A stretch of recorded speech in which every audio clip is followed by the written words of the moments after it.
해설에 2번 한번 볼까요? 거기 해설 보시면은 박스에 보면은 1, 2, 3, 4가 있는데 거기 2번을 한번 봅니다. 행정청이 수익적 행정처분을 하면서 부과한 부담의 위법 여부는 처분 당시 법령을 기준으로 판단하여야 하고 부담이 처분 당시 법령을 기준으로 적법하다면 처분 후 부담의 전제가 된 주된 행정처분 의 근거법령이 개정됨으로써 행정청이 더 이상 부관을 붙일 수 없게 되었다 하더라도 곧바로 위법하게 되거나 그 효력이 소멸하게 되는 것은 아니다. 따라서 행정처분의 상대방이 수익적 행정처분을 얻기 위하여 행정청과 사이에 행정처분에 부과할 부담에 관한 협약을 체결하고 행정청이 수익적 행정처분을 하면서 협약상의 의무를 부담으로 부과하였으나 부담의 전제가 된 주된 행정처분의 근거법령이 개정됨으로써 행정청이 더 이상 부담을 붙일 수 얻게 된 경우에도 곧바로 협약의 효력이 소멸하는 것은 아니다 돼 있죠. 그 다음 7번 봅니다. 공법사항 계약에 대한 설명으로 옳은 것은 1번 다수설에 따르면 공법사항 계약은 당사자의 자유로운 의사의 합치에 의하므로 원칙적으로 법률유보의 원칙이 적용되지 않는다고 본다. 맞습니다. 요거 공법상 계약에 대해서 법률유보를 적용할 것이냐에 대해서 다수설은 이 법률유보 원칙이 적용되지 않는다라고 했죠.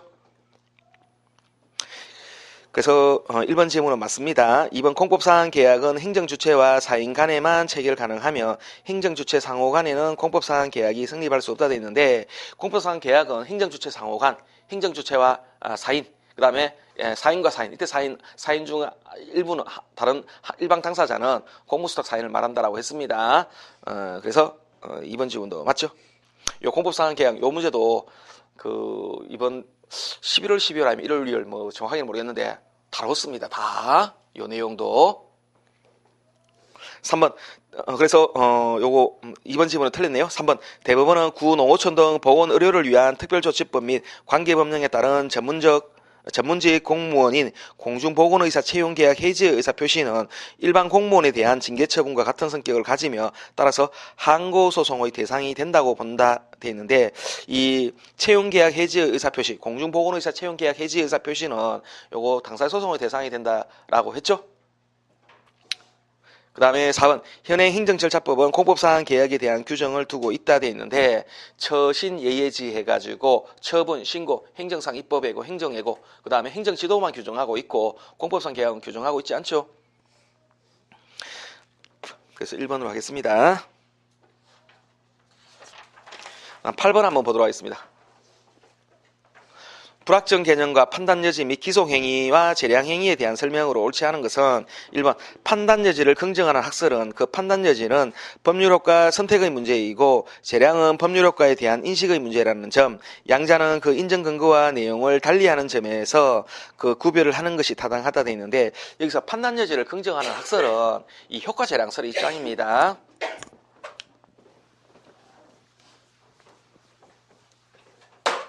이 법률 문헌을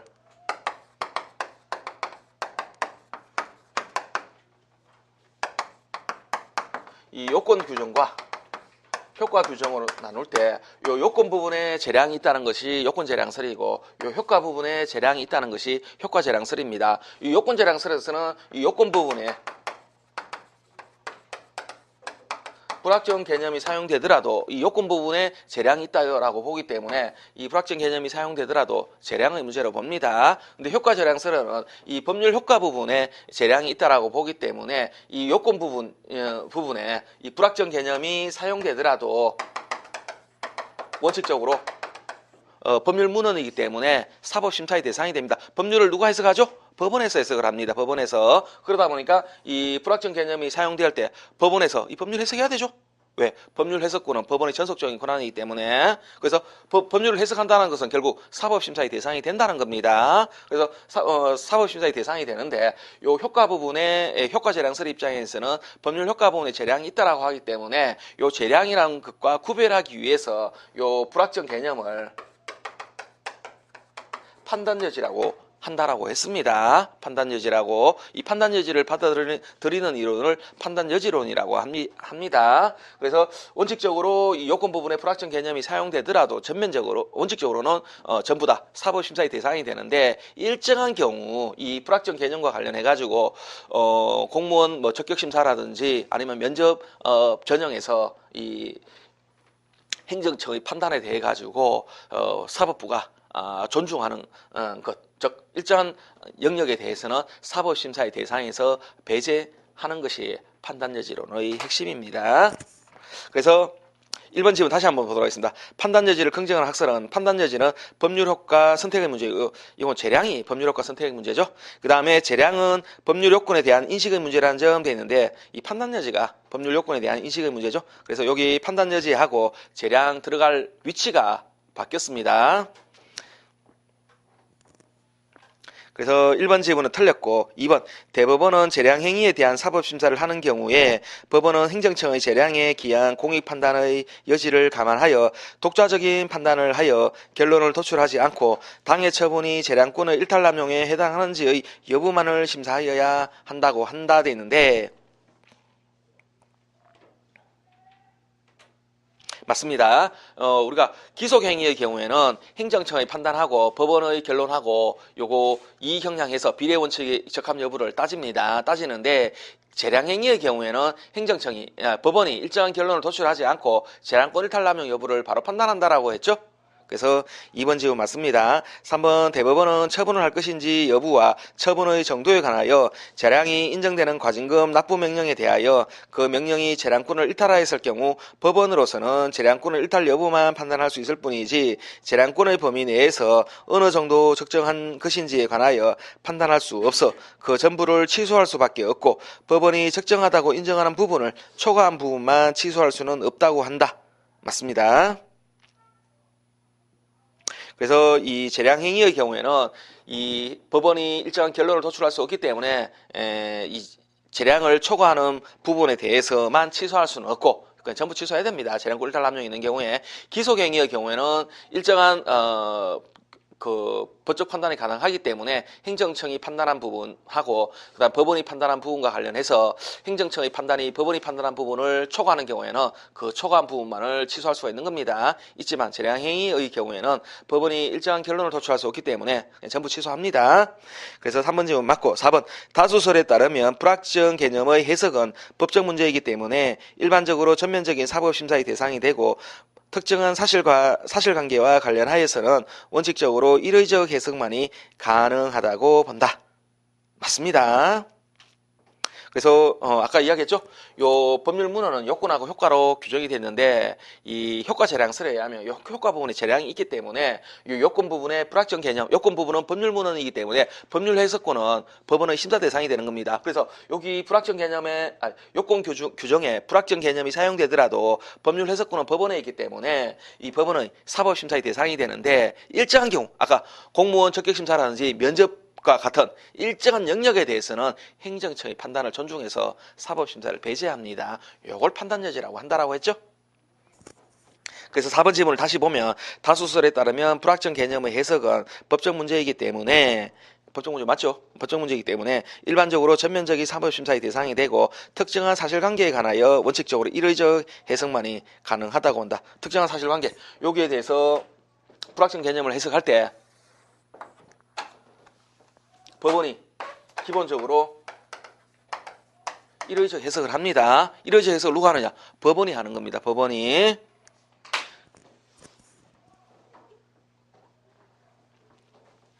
그래서 거기 제가 해설에 해설 4번에 제가 또 해설 다 달아놨기 때문에 한번 천천히 살펴보십시오.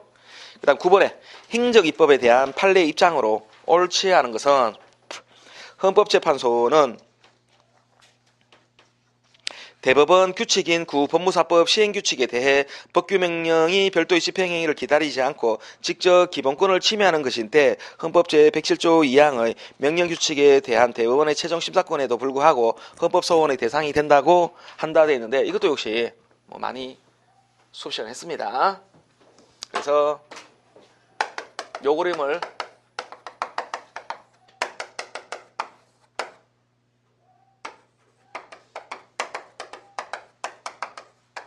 기억하시면 된다라고 했죠. 요 처분행위 자체에 하자가 있을 때 밑에는 소송을 제기하는 주체고 위에는 소송의 제목입니다. 취소소송 등을 제기합니다. 요 처분행위에 적용되는 명령규칙이 상위 법률이나 헌법에 위반될 때, 즉 재판의 전제성이 있을 때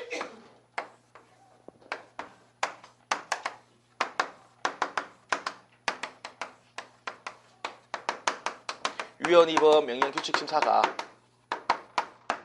헌법 제107조 2항에 의해서 인정이 된다라고 했습니다. 근데 이 명령규칙 자체가 행정청의 처분행위를 매개로 해서 국민에게 도달되는 것이 아니라 이 명령규칙 자체가 국민의 기본권을 직접 침해할 때는 국민은 헌재로 달려가서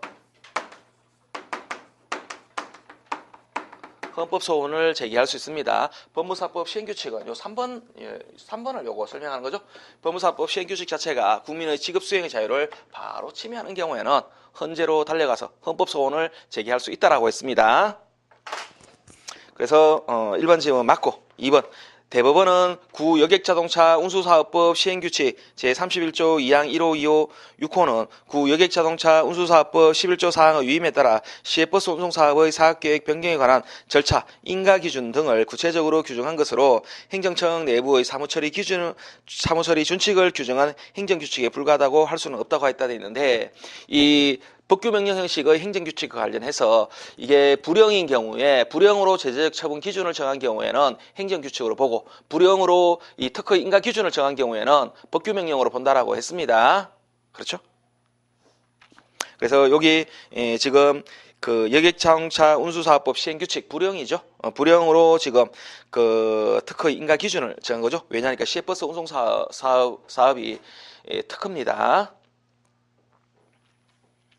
그래서 2번 질문은 맞고 3번 대법원은 재량준칙이 되풀이 시행되어 행정관행이 성립되기 된 경우에는 당의 재량준칙의 자기구속력을 인정한다. 따라서 당의 재량준칙에 반하는 처분은 법규범위인 당의 재량준칙을 직접 위반한 것으로서 위법한 처분이 된다고 되어 있는데, 이때 재량준칙의 법적 성격은 이 재량 영역에 인정되는 행정규칙입니다. 재량준칙은 재량 영역에 인정되는 행정규칙을 재량준칙이라 하더라. 이 재량준칙의 법적 성격은 행정규칙인데 이게 평등원칙이나 자기 구속의 법리를 매개로 해서 법규로 전환이 된다라고 했습니다. 그래서 이 동일한 행위가 되풀이되는 경우에 이 행정규칙에 위배되었지만 평등원칙을 매개로 해서 법규로 전환되기 때문에 이 재량준칙을 직접 위배한 것이 아니라 평등원칙이나 자기 구속의 법리를 위배함으로써 이게 법규로 전환되어서 대외적 구속력이 있는 위법한 처분이 되는 겁니다. 그래서 여기 지문에 법규범위인 당의 재량준칙을 직접 위반한 것으로 그게 틀렸습니다.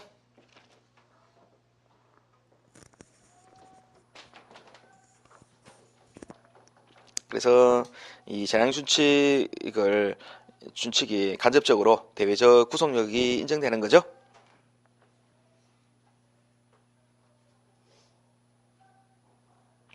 거기 해설은 제가 잘 실어뒀습니다.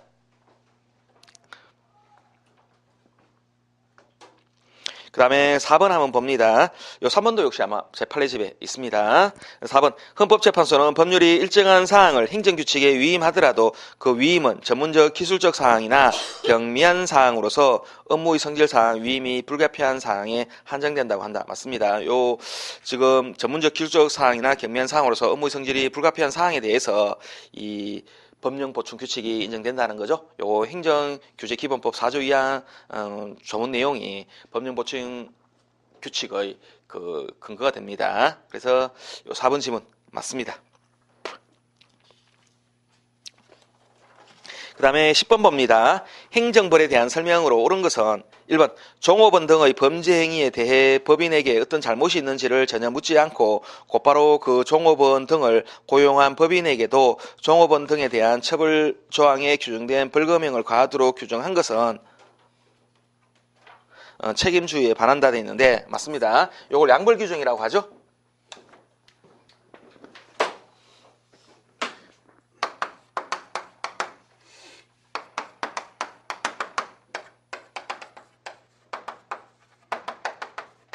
이 법인이나 또는 개인이 사용하는 종업원 또는 대리인이 위법 행위를 한 경우, 이 종업원이나 아니면 대리인 같은 경우에는 이 범죄 행위를 저질렀기 때문에 이 사람들을 처벌하는 것은 이 사람들이 행위를 했기 때문에 그 행위를 했기 때문에 이 사람에 대해서 처벌하는 것은 당연합니다. 당연한데 문제는 뭐냐니까 이 법인이나 개인은 자기가 직접 행위를 하지 않았는데 이 사람의 과실 여부를 전혀 묻지 않고 무조건 법인이나 개인을 처벌하는 것은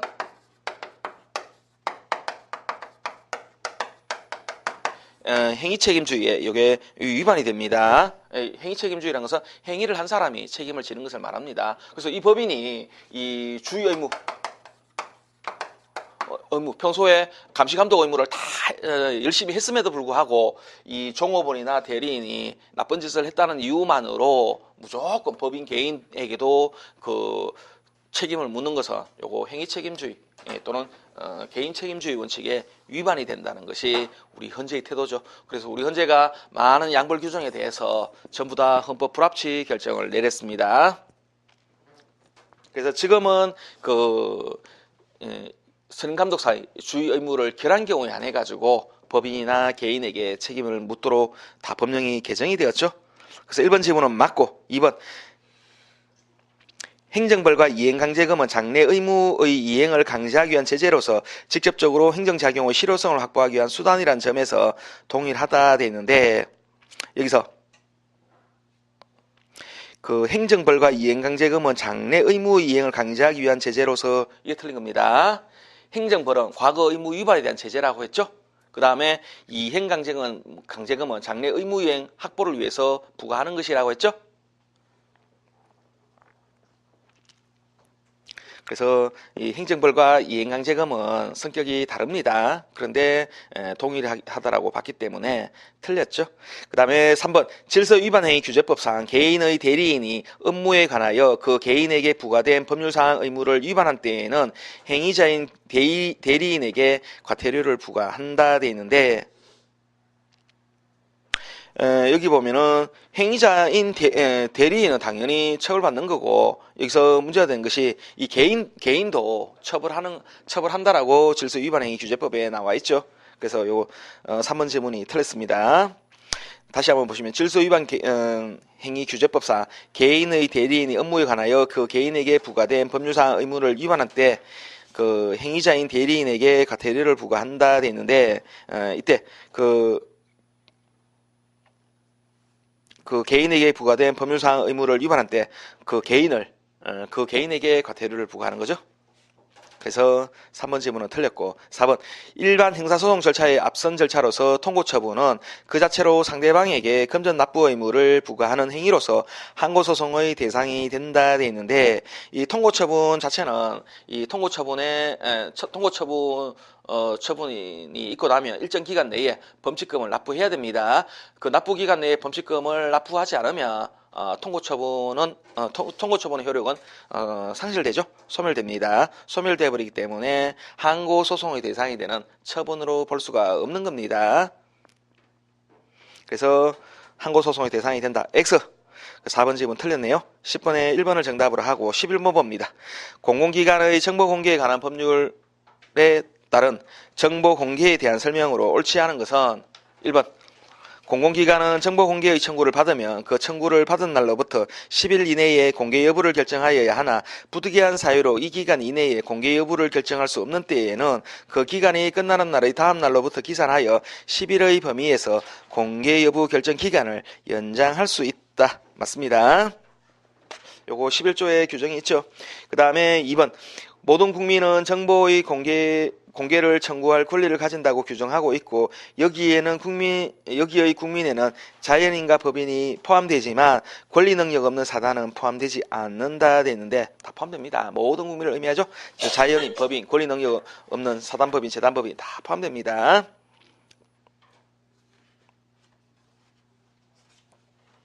3번 정보공개 청구에 대하여 공공기관이 비공개 결정을 한 경우 청구인이 이에 불복한다면 이의 신청 절차를 거치지 않고 행정심판을 청구할 수 있다. 맞습니다. 여기서 이의 신청이라든지 행정심판 전부 다 공공기관의 정보공개에 관한 법률에서는 임의적인 절차라고 봅니다. 그래서 3번 지문 맞고 4번 한국증권의 협회는 증권회사 상호 간의 업무 질서를 유지하고 유가증권의 공정한 매매 및 투자자 보호를 위하여 구성된 회원 조직으로 증권거래법 또는 그 법에 의한 명령에 대하여 특별한 규정이 있는 것을 제외하고는 민법 중 사단법인